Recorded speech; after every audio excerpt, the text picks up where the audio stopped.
Well, President Obama is on his final foreign tour as US president. He told an audience in Athens that he could not be more different from the man who's set to replace him, Donald Trump. But with questions surrounding Mr. Trump's handling of the transition, Mr. Obama insisted that American democracy was bigger than any one person. From Athens, James Reynolds reports. This is where democracy began. Where it goes now is on the mind of the outgoing US president. This morning, Barack Obama toured the Parthenon. The remains of the ancient Greek Empire may make him wonder about his own legacy. In a speech on democracy, Mr. Obama reflected on why populist movements are winning in Europe and in his own country. In a world of widening inequality, there's a growing suspicion or even disdain for elites and institutions that seem remote from the daily lives of ordinary people. What an irony it is. At a time when we can reach out to people in the most remote corners of the planet, so many citizens feel disconnected from their own governments. He stressed that America's democracy would withstand his own handover to Donald Trump. Democracy depends on a peaceful transition of power, especially when you don't get the results you want.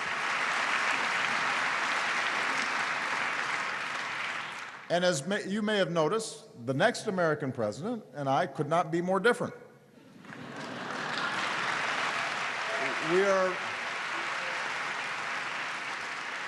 We have very different points of view, but American democracy is bigger than any one person. He can still command an audience, but Mr. Obama's ability to shape events is now fading. All outgoing US presidents learn a difficult lesson. Power slips away quickly.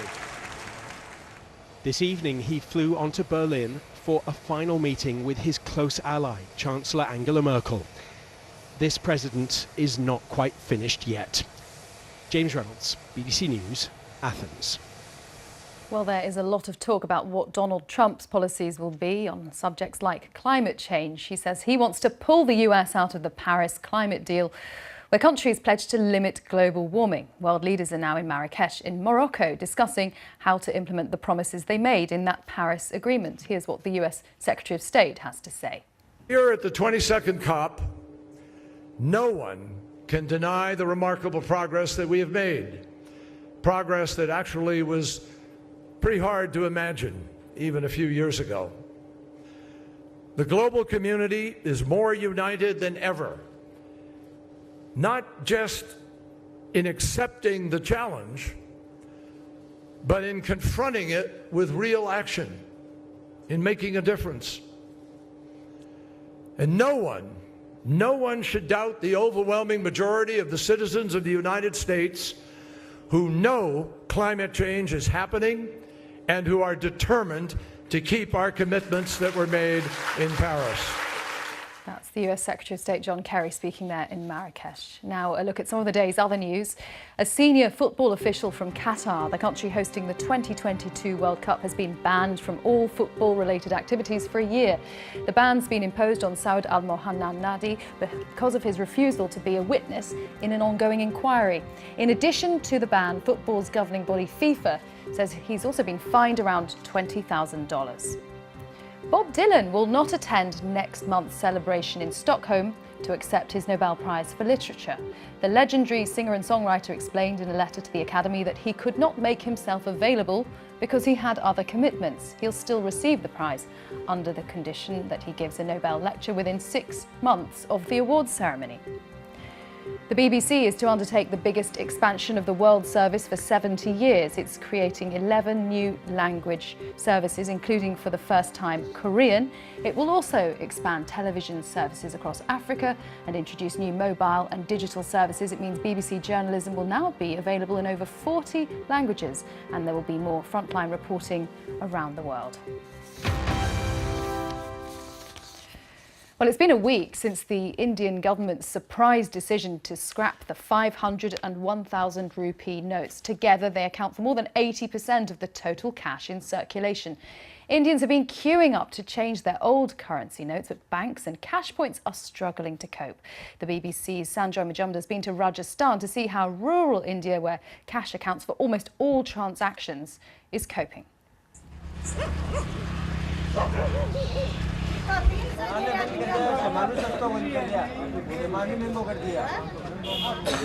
कुछ नहीं है, try कर लो आप घर पर are पेटी पूर बना 5 बजे तो जाए की बेटा। हमारे यहाँ कम से कम 25-30 गांव इस गांव से अटैच हैं।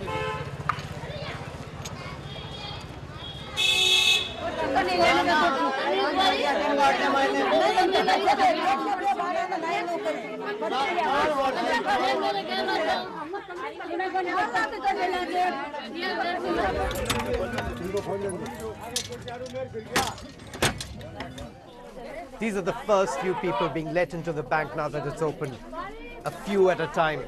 And this after they've been standing in queue for 5 hours.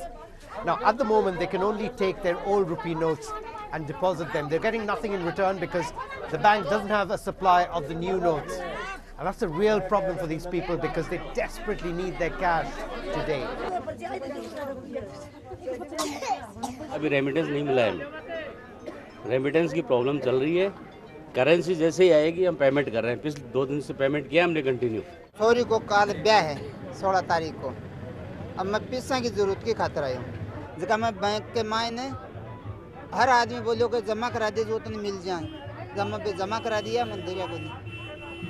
अब क्या करा कोई गल्ला बताओ, मिल जाता जने तो चाह चीनी आटो चुन ले जाता, हमारे कुआ खेती थोड़ी जा क्यों वापस जा मोल का लेर खवा 1 किलो आटो थैली वाला हमें तो। हमारा बेल्ट है वो प्याज बेल्ट है और उसमें एक हेक्टेयर में बहुत बड़ी मजदूरी लगती है, तो हालत है मजदूर को देने के लिए पैसा नहीं है, यूरिया डीएपी ट्रैक्टर वाले को देने के लिए पैसे नहीं है, टोटल ब्लॉकिंग हो गया। दूध का बेल्ट है, दूध की हालत है कि दूध को कोई पूछने वाला नहीं है।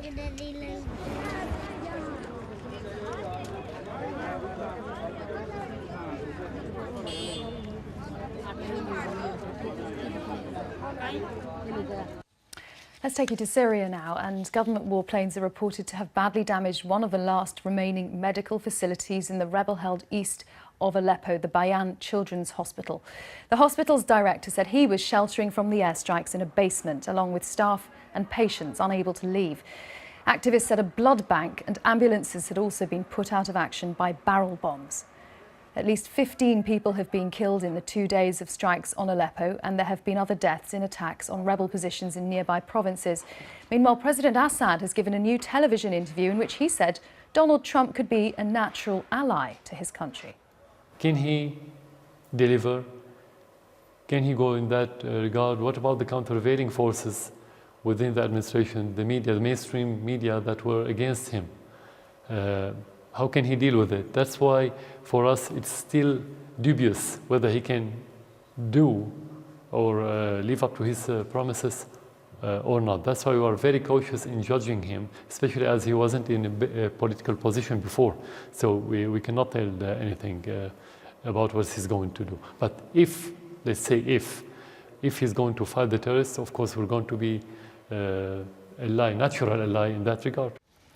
Syria's President Assad. Well, in northern Iraq, the battle to recapture Mosul from the extremist group calling itself Islamic State is making slow but apparently steady progress. The advance is now well into the suburbs of the city in several areas, and that's thrown open some of the secrets which the militants had kept hidden. There have been reports of atrocities, evidence of destruction, and now Iraqi forces have overrun some military facilities. Our correspondent Quentin Somerville has been to see one and sends this report. I'm now in the industrial zone of Mosul. As you can see here from this industrial scale manufacturing, the Islamic State put this to good use. These are mortar shells, heavy casts that were made here on site. Look, you can still see the dirt falling out of them. There are no explosives in these. These are all solid steel. And if you look over here, you get a sense that there are thousands and thousands and thousands of these. You can see some of the fairly sophisticated modern machinery which was used to refine those, and this is the end product. You get this, it's fairly precise, well made, and precision matters when it comes to 120mm mortars. As I said, many, many thousands of them. Look, even more over here. This was a very important facility for the so-called Islamic State, and they tried to protect it. There were about 20 to 30 men working here. If we come in here, the furnace is at the back, but right here they dug these pits down on the ground where they would burn oil, and they made chimneys, and that was to disguise this facility from aircraft, coalition aircraft. We're told by local people that these munitions or these shells would then be moved inside the city. So just have a look at that for a moment. Just think, we don't know how long this facility was operating from, but they left all of these behind. How many did they manage to get inside of Mosul preparing for this war? And that's one of the important things here, because for the past couple of years, this city and the centre of the so-called caliphate has been something of a mystery. But now we know that the Islamic State have been preoccupied with one thing more than anything else: preparing for this war. They did it methodically, systematically, and on an industrial scale. Quentin Somerville reporting there. Now in Washington, the transition of power is moving ahead. In the last few hours, Donald Trump's taken to social media to reject rumours that his plans are in disarray. His comments come after reports that the two senior members of the transition team have been forced out. On Twitter, he said, very organised process taking place as I decide on the cabinet and many other positions. I am the only one who knows who the finalists are. Let's talk to our Washington correspondent, Gary O'Donoghue. Gary, what do we know about what might be going on inside that Manhattan skyscraper where the president-elect has been holed up for some time? Well, the honest truth is we know very little about what's going on inside there. People come and go, including yesterday Ted Cruz, intriguingly, the senator from Texas, who was the last person to drop out in the Republican primary when Donald Trump finally clinched the nomination. Rumours that he might be being considered for Attorney General. No comment from the Trump campaign on that. And also today, Newt Gingrich, the former Speaker of the House, here in Washington, saying that, well, look, guys, you know, that it might be after Thanksgiving, which is the end of next week here in America, before you start getting the rest of the cabinet posts. So at the moment, we still only have two senior appointments: the Chief of Staff, Reince Priebus, the sort of moderate wing of the Republican Party, if you like, and then Chief Strategist Steve Bannon, who's this man who many people here see as part of a more right-wing part of the Republican Party, many of whom are very unhappy about his appointment, including in the Republican Party. So very little so far. A lot of controversy about Donald Trump's children as well. They're on the transition team. His son-in-law was reputed to have been getting a top-secret clearance. That's now been denied. So we don't know much, but it's there are no kind of firm results as yet this week. Gary, we know that Donald Trump popped out for a steak last night. Why has that proved to be so controversial? Yes, he did. Presidents and indeed president-elects travel with a press pool. It's a group of journalists who are there in a sense to maintain the record of what the president does, where he goes, who he sees, etc., etc. It's a sort of tradition of American journalism, if you like. Last night, Donald Trump evaded his press pool, left Trump Tower, and went to have a steak at a famous New York steak restaurant. A lot of journalists got very upset about this. He did it actually before last week when he came to Washington. He didn't travel with a press pool then either. And some journalists in America are asking, questions about how transparent this president is going to be and whether or not he's going to break the traditions of maintaining this press presence wherever he goes. A lot of people, a lot of journalists in this country think that's an extremely important part of reporting on what the president does. Gary, thank you very much. Gary O'Donoghue there in Washington. Now, the company behind the messaging app Snapchat is reported to be preparing to float on the stock market, and it could be worth a staggering $25 billion. It began in 2012 and allowed people to send photos that vanish within seconds. It now has 150 million daily users. Our North America tech correspondent Dave Lee explains the app's huge appeal. It's incredibly popular. It's thought as many as 4 in 10 American teenagers are on Snapchat, all trying to look as adorable as me. But it might not be popular enough. Investors will be expecting lots of growth in countries where Snapchat doesn't have quite as many users just yet. But Snapchat is considered to still be pretty cool. Facebook and Twitter would just love to have some of those teenagers on their platform. But that doesn't mean it's going to stay cool, because as Snapchat tries to grow and grow, more older people will probably join the network. Decidedly not cool. Of course, one of the best things about having lots of teenagers on your platform is that they like to buy things, which is why many companies love to advertise on Snapchat. However, some agencies say it's too difficult to put ads on Snapchat, and that the company takes too long to roll out their campaigns. Last week, Snapchat rolled out its own smart glasses, which have proven so popular it's almost impossible to get hold of a pair, which is why I don't have any. If it happens, it will be the biggest tech flotation since Facebook's in 2012. And it will make Snapchat's 26-year-old founder very rich indeed. Dave Lee, as you have never seen him before. Now, the British government has ruled that hundreds of people who were removed from the Chagos Islands in the Indian Ocean won't be allowed to return home. The Chagos Islands are a British overseas territory. In the 1960s and 70s, at the height of the Cold War, they were cleared of their population to make way for a US military base. The islanders were taken on boats to Mauritius, where they were left to look after themselves. Well, today the British government announced a $50 million assistance package and confirmed that the US will be able to maintain its base there for a further 20 years.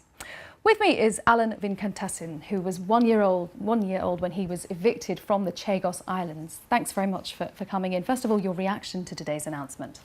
I'm very disappointed with this outcome today, and I was expecting the UK government to do the right thing, that is a pilot resettlement, but unfortunately it's not the case today.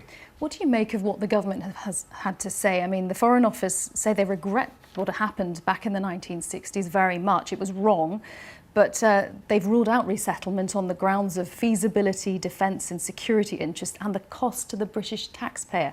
I mean, do you accept any of that reasoning?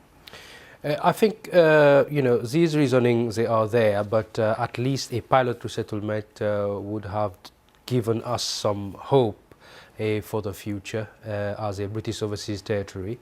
But unfortunately, the government has ruled this out today. My people and I, we will continue to pursue that, continue to campaign.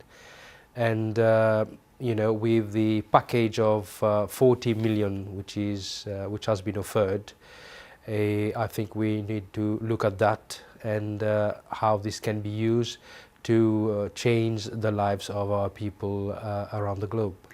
I mentioned that you had to leave with your family at the age of 1. Obviously, you were too young to remember that time precisely, but what was life like for the people you were with?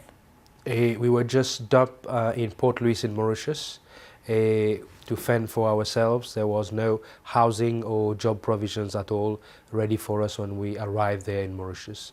And our life was completely wrecked, and we were kind of forced into an abject poverty in Mauritius. So life was utterly bleak for the people from the islands that were just put there. There was no aftercare until the late 70s. Yes, until 1982, that the UK government then decided to pay a peanut compensation to the islanders, and this was not able at all to rectify the wrong done or to make our life better. What would you ideally like to see? I mean, you said that you want to continue your campaign, but how viable would it be for Chagosians to return home? I think the KPMG report showed that there was no problem of resettling a population, but we've inherited the decision of the government today. They've looked at it in the feasibility study with consultations. So it's very disappointing. But we are where we are at now. We've been there before. The campaign will continue, but now I need to get back to the people and ask them whether they'll be prepared to accept this package for the time being until we finish. What would that $50 million contribute towards? What would it actually do for people? The 40 million pounds sterling will have to be used to make their life better. So in the UK, in Mauritius and the Seychelles, so that to alleviate poverty and certainly train our people and to make their life better. Alan Venkathasan, thank you very much for coming in. Thank you. Now, how do you talk to babies? Well, if there's a lot of smiling and cooing, then you're helping them to develop a healthy brain. Some of the world's top experts based in Cambridge have found that baby talk literally changes the way the child's brain is wired. Our science correspondent Palab Ghosh has been trying it out. What goes on in a baby's mind when they learn? Pops, which one do you want?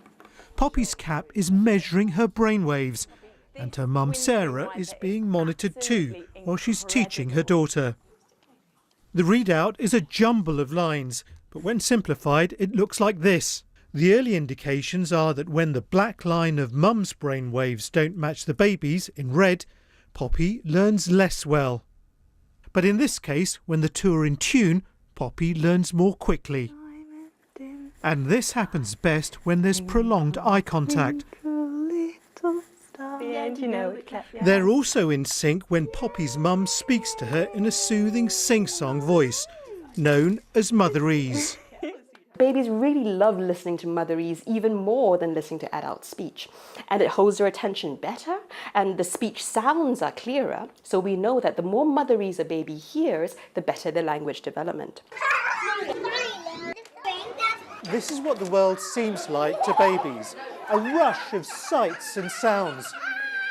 It's information overload until, when they get a little bit older, it all comes into focus.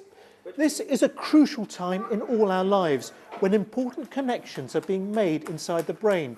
We're making sense of the world around us. And it's only now that scientists are beginning to find out exactly what happens. Mia, what are you painting there? A firework. It's beautiful. 1, 2, 3, 4, 5. Human brains take years to develop. That's because babies explore different ways of learning, mostly through play, until suddenly they make a breakthrough. And it's then that a connection's formed and strengthened in their brain. If babies experience a lot of stress early in life, their brain develops a little bit too quickly, and so they, instead of figuring out the very best connections that they should make, they kind of go with ones that are good enough. But that can lead to problems in later life. The new research shows that to enable babies to learn effectively, they need to feel safe, secure and loved. Palab Ghosh, BBC News, Cambridge. Now, it was enough to stop the traffic in the Vietnamese capital Hanoi. Britain's Prince William strolling in the city's old quarter before sitting down at a street cafe. Earlier, the Duke of Cambridge met the country's Prime Minister and Vice President, urging them to step up the fight against wildlife trafficking. The main purpose of his visit is to attend a 2-day conference on the illegal wildlife trade, starting in Hanoi on Thursday. Vietnam is one of the world's major transit points and consumers of trafficked ivory and rhino horns. Now let's just bring you some news that's just come in via Reuters. It's regarding the German Chancellor Angela Merkel, because we're learning via one report from Germany that Angela Merkel is expected to announce on Sunday whether she will run for a 4th term in next year's federal election, the ARD media group has said. The report has cited sources from her party, the CDU. A spokesman for her chancellery has declined to comment, but Reuters is saying that Angela Merkel should be announcing this Sunday whether she will be running for a 4th term in next year's federal election in Germany. Now let's just bring you up to date with our main news. President Obama has arrived in Germany on his final visit to a European country before he leaves office. In a joint article before he arrived, Mr. Obama and Chancellor Merkel wrote that there could be no turning back from globalization. And the president-elect of the US, Donald Trump, has been defending his handling of the transition to the White House. There have been reports of disarray in his team, but he's been tweeting that the process of selecting his new cabinet and other positions was very organised. We'll be hearing more about that future cabinet soon, we expect. Thanks very much for watching BBC World News.